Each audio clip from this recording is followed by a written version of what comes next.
My husband's daughter is destroying our family and home. Yet, he refuses to face the damage. Every day feels like a battle. I'm forced to fight alone, while the person I love turns a blind eye to the chaos unfolding right under his roof. When I first met Mark, I believed I had finally found the stability and love I had been searching for. At 43 years old, after years of ups and downs, I was ready to start fresh. Mark was kind, gentle, and deeply committed not only to me, but to his children as well. I admired how much he cared for his daughters and stepson. It felt like we could build something solid together. I was a mother too. My 16-year-old son Jake was my world. So when Mark proposed moving in together, blending our families under one roof, I thought we were ready for the challenge. I told myself that with patience and love we could navigate any storm. But what I didn't expect was how fierce and calculated Taylor Mark's 15-year-old stepdaughter would be in fighting this new dynamic. From the very beginning, it felt like she was determined to undermine our relationship and keep her father's attention all to herself. The first time I heard her voice over speakerphone yelling, "Go home," when Mark was at my house, I was stunned. Who does that? My heart sank, but I tried to brush it off, telling myself it was just a phase. Maybe she was confused or scared by the changes. I reached out with kindness, hoping to build a connection, but the cold shoulder was immediate and lasting. She called Mark, crying, monopolizing hours of his time, leaving me on the sidelines feeling invisible. Every weekend that she was at her mother's house, the mood in our home shifted. Taylor insisted that my son spend more time at his father's place so she could have her dad all to herself like it used to be. I refused to let my son's arrangements change just because of her demands. Jake's happiness mattered too, but that didn't stop Taylor from trying. She had an uncanny way of twisting reality, making herself the victim playing games only a child desperate for control could mastermind. I tried to stay patient, reminding myself she was just a teenager struggling to accept a new family setup. Then came the pregnancy, my pregnancy. It was supposed to be a joyous time, a new beginning for all of us. But instead, Taylor's coldness grew colder. For months, she refused to speak to me or even see me. I felt like a stranger in my own family. When our daughter Lily was born, I hoped that Taylor would embrace the new baby, that maybe love would soften her heart. For a brief moment, she seemed to shower Lily with affection, almost as if she was ready to accept her. But then just as quickly, the affection turned to rejection. Lily was only a month old when Taylor refused to see her, turning her back on the baby without explanation. I couldn't understand it. Was it jealousy? Was it fear? Or was it something deeper? Every day was a new emotional battle. Her tantrums became legendary. She threw herself on the floor for hours when she didn't get her way, screaming and pouting like a child half her age. She faked illnesses to avoid school to get attention to control the situation. She ignored every request I made for her to do simple chores, clean her bathroom, unload the dishwasher. She told her dad that I was mean to her and scared her. I never raised my voice. I never punished her. I simply saw through her manipulation and refused to give in. That was the real problem. Taylor knew I wasn't an easy target. I wasn't going to be swayed by tears or tantrums. I stood my ground, but it only seemed to fuel her attempts to break me down. Mark, however, seemed oblivious or unwilling to see the truth. Whenever I tried to express my concerns, he would deny anything was wrong. He would lie to cover for her or blame me for being too harsh. It felt like I was fighting alone in a war that should have been ours to win together. The tension in the house was suffocating. I noticed how Jake's enthusiasm dulled, how his eyes would cloud over with quiet frustration. Even Mark's older son, 18-year-old Sam, told me once that the favoritism was obvious and painful. Sam had given up trying to fix things. It broke my heart. I tried everything I could think of. I planned family outings, hoping to create positive memories, but every plan was sabotaged. One time, I suggested a day trip to the city. I loved the energy, the sights, the feeling of being somewhere alive. Taylor refused outright, whining about crowds and noise, saying she was scared and anxious. We didn't go. Then, a month later, out of nowhere, I scored tickets to a Taylor Swift concert in the city. Suddenly, Taylor was all smiles, happily riding the train and exploring the city with excitement. It was like a switch flipped. Taylor Swift was her magic cure, and it stung to realize how easily she used her favorite things to manipulate us. This wasn't just a teenager being difficult. It was a calculated, intentional effort to divide our family, and Mark was letting it happen. The weekends when Taylor was with us became my nightmare. I found myself retreating to our bedroom, avoiding the toxic atmosphere she brought. The house no longer felt like a safe place. I felt like an outsider in my own home. His friends and family had warned me. His best friend since childhood told me about Taylor's behavior. His brother warned me. But nothing prepared me for the emotional exhaustion I was drowning in every day. I felt trapped, torn between love for Mark, protectiveness for my son and daughter, and exhaustion from constant conflict. And yet, I kept hoping for change. As the months went by, the tension in our blended family didn't just simmer, it boiled over. Taylor's behavior became more blatant, more manipulative, and more exhausting to endure. What had started as subtle acts of resistance transformed into outright sabotage of our family life. Each day felt like walking through a minefield where one wrong step would set off a tantrum or a confrontation. It wasn't just about the petty fights or ignored chores anymore. Taylor seemed to wield her power like a weapon, and the damage she caused was real. Every time I tried to get closer to Mark, every time I sought a moment of peace or happiness, Taylor found a way to tear it apart. One of the worst parts was how Mark responded or didn't respond. When I brought up Taylor's behavior, trying to explain how her constant manipulation was harming the entire household, Mark would brush it off. He called it teenage moodiness, or said I was overreacting. Worse still, he defended her when she lied to him, telling stories about me being mean or too strict. It felt like he was siding with her against me, and that betrayal cut deeper than I could have imagined. There was one evening I remember vividly. Taylor was having a meltdown because I had asked her to help with a small task: unload the dishwasher. Instead of doing it, she slammed the door and started screaming about how unfair I was. Mark stepped in not to calm things down, but to take her side. He told me in front of everyone that I was too harsh and that I needed to lighten up. I sat there stunned, the room spinning. I tried to keep my composure, but inside I was breaking. How could the man I loved not see what was happening right before his eyes? How could he let Taylor walk all over me and the family? My son Jake noticed too. He was tired of the constant tension and the unfairness. Sometimes I caught him staring at Mark with frustration in his eyes, as if begging him to stand up for us.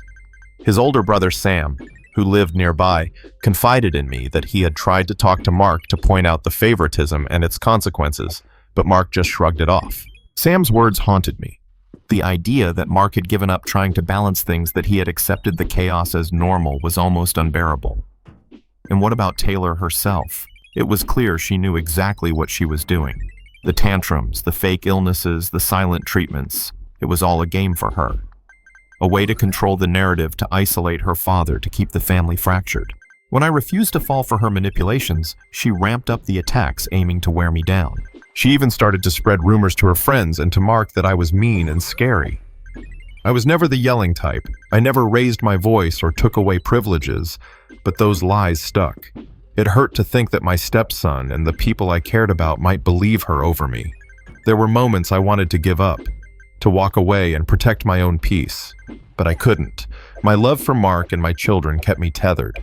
I believed, maybe foolishly, that things could improve. Then came the pregnancy with our daughter Lily. I thought maybe a new baby would bring the family closer, that Taylor might soften, find a new role as a big sister, and help build a stronger household. I was wrong. During my pregnancy, Taylor refused to even speak to me. For months, she ignored me completely. The silence was deafening, making the house feel cold and empty. When Lily was born, I dared to hope for change. At first, Taylor showed affection, holding the baby gently and smiling. But the warmth didn't last.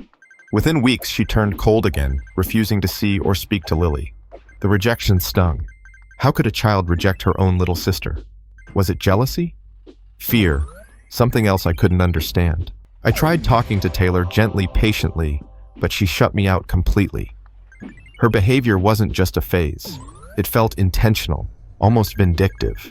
The worst were the weekends when Taylor stayed with us. Every Friday, a heavy cloud settled over the house. The atmosphere shifted thick with tension and quiet battles.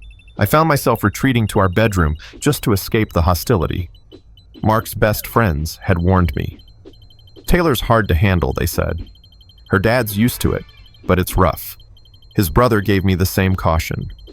I had thought I was prepared, but no warning could have braced me for the emotional roller coaster I endured. Some days I felt like I was losing my mind. I was exhausted, frustrated and lonely, trapped in a house that felt like a battlefield. But still I held on. I searched for ways to bridge the gap, to heal the wounds, to rebuild the trust that had been shattered. Little did I know the biggest challenges were yet to come. As time went on, the fragile piece in our blended family shattered into pieces I didn't think could be glued back together. Taylor's manipulations didn't just affect me. They started to seep into every corner of our lives, changing the way we interacted, the way we felt about each other, and the very atmosphere in our home.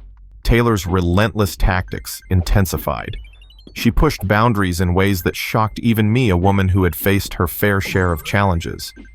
When she wanted something, she threw tantrums so explosive they left the room trembling. When she wanted to avoid something, chores, family time, school, she feigned illness with a convincing performance that would fool even the most skeptical. I watched helplessly as Mark's reactions continued to chip away at my confidence. Instead of confronting Taylor, he minimized everything. "She's just a teenager," he'd say. "You don't understand what she's going through." But the truth was, I did understand. I had been a teenager once. I had known rebellion. But Taylor's behavior was calculated, cold. And worst of all, it was tearing our family apart. The house itself felt like a battleground. When Taylor was around, laughter died and the weight of tension grew thick. Jake, my son, retreated into himself. The energy shifted, and I found myself exhausted, emotionally drained to the point where I could barely summon the strength to get through the day. And then there was Sam, the stepson, who had long ago given up trying to fix the broken family dynamic. He didn't hide his disdain for the favoritism that was so obvious. He told me in a rare moment of honesty that he felt invisible in his own home, overshadowed by Taylor's manipulations and Mark's blind loyalty. One of the hardest moments came when Taylor blatantly demanded that Jake spend more time at his father's house. She insisted she wanted things to be like they used to, just her and her dad, as if our blended family was an unwelcome disruption. Mark didn't change Jake's schedule to appease her, but the damage was done. Jake felt pushed aside, caught in the crossfire of Taylor's selfish demands. The emotional divide grew wider, and I began to fear what this meant for our future. Was this fractured family ever going to heal? Or were we doomed to live in separate worlds under one roof? My pregnancy with Lily should have been a time of joy and hope, but it became a source of further strain. Taylor's silence during those months was deafening. I wanted to believe that after the baby's birth, things would change. That Taylor might see me in a new light, find it in her heart to accept this tiny new person who was now part of our family. For a brief moment, I saw a flicker of hope. Taylor showered Lily with affection, gentle kisses, soft cuddles, tender moments that made me think maybe, just maybe, she was softening. But the reprieve was short-lived. Almost overnight, Taylor turned cold again. She refused to see Lily, refused to acknowledge her existence. A month old, and my baby was already being rejected by her older sister. The pain was unbearable. I confronted Taylor gently, asking what had changed, trying to reach out to her wounded heart. But she shut me out, the silence between us growing like a wall too high to climb. Mark's responses continued to bewilder me. Instead of standing up for our family, he seemed to turn a blind eye to the fractures widening beneath us. His denial and refusal to address the problems left me feeling isolated and alone. One evening, after yet another confrontation, I sat down with Mark, trying to make him see the damage Taylor's behavior was causing. I told him how exhausted I was, how I felt like I was losing my family piece by piece, but he only shook his head, dismissing my feelings. "It's not as bad as you think," he said, softly avoiding my gaze. "She's just a teenager. Give her time." But time wasn't healing the wounds, it was deepening them. The weekends when Taylor stayed with us became days I dreaded. I found myself retreating to our bedroom just to escape the hostility. I tried to be the patient, loving stepmother, but the constant rejection and manipulation wore me down. Friends and family noticed the change in me. They saw the tension in my eyes, the fatigue in my voice. I told them I was doing my best, but some days it felt like my best wasn't enough. Mark's best friends had warned me when we first started living together. "Taylor's a tough one," they said. "Her dad's used to it, but it's not easy." His brother echoed the sentiment, trying to prepare me for the battle ahead. I thought I was ready. I wasn't. The cracks in our family were growing wider, and I felt powerless to stop them. The longer we lived under this cloud of tension, the more I realized that nothing would change unless I took a stand. But the problem wasn't just Taylor, it was Mark's unwavering loyalty to her, even when she was clearly hurting all of us. It was like he was caught in a loop, choosing his daughter over me, even though I was his partner and the mother of his youngest child. One night after a particularly brutal weekend, I reached my breaking point. Taylor had thrown a tantrum over something trivial, refusing to eat dinner, slamming doors and accusing me of being mean and unfair. Mark tried to reason with her, but she just shouted louder, and he eventually gave in, letting her have her way. I sat in the corner of the living room, numb and defeated. That night, I realized something painful. I was losing not just my relationship with Taylor, but my relationship with Mark, too. The man I loved was slowly drifting away, swallowed by his role as a father who would protect his daughter at all costs. I began to wonder if Mark even saw how deeply Taylor's behavior was affecting me and the family. Did he realize how his denial and enabling were breaking our home? I tried to talk to him again, this time more directly. Mark, we need to do something. Taylor's behavior isn't just teenage rebellion. It's damaging everyone, especially Jake and me. And it's not fair that you keep denying it. His face tightened, frustration flashing in his eyes. I don't want to fight about this every day. I love my daughter and I'm going to support her. You have to accept that. That was when I knew acceptance wasn't an option for me. I couldn't keep pretending everything was fine when it clearly wasn't. But how could I fight for my family when the man I loved refused to stand with me? The following weeks were a roller coaster. Taylor's manipulation became more brazen, more calculated. She played the victim perfectly, crying on the phone to her mother about how mean I was and how scary I seemed. I had never raised my voice or punished her, but she painted me as the villain. Mark believed her. One afternoon, I asked Taylor to help with the dishwasher, a simple chore. She rolled her eyes, stomped her feet, and refused. I calmly told her again, but she ignored me, retreating to her room. Later, Mark pulled me aside. You're too hard on her. She's just a kid. I shook my head. I'm not trying to be hard. I just want her to learn responsibility.